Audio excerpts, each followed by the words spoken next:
சந்ததியினர் சந்தோஷமாய் வாழ வேண்டும் என்பதே அகிலத்து பெற்றோர் அனைவரது அகத்திலும் உள்ள ஆசை.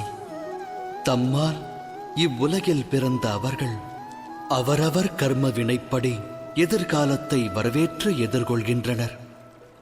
வருங்காலம் நல்முறையில் அமைய வரும் ஒரு காலம் என வேண்டாதாரும் உண்டா?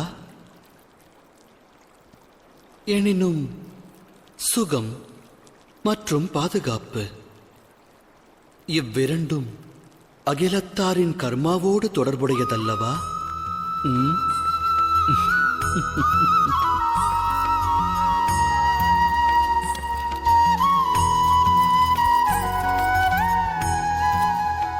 அகிலத்தில் ஓர் ஜீவனின் பிறப்பு வளர்ப்பால் பெரும் சிறப்பு, பெரும் சிறப்பு பெரும் சிறப்பாய் அமைய அவசியம் தேவை பரம்பொருளின் அரவணைப்பு.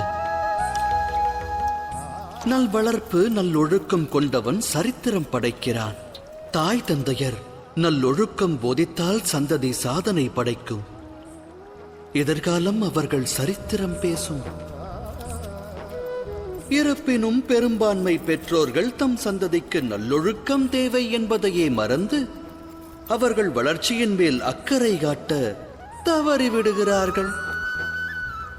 பெற்றவரின் அக்கறையை பெற தவறுபவர்கள் வாழ்வென்னும் நதியினில் நீந்தி கடந்து அக்கறையை எட்டுவதில்லை. நமது இந்த யாத்திரையில் சந்திப்போம் இரு தரப்பினரை.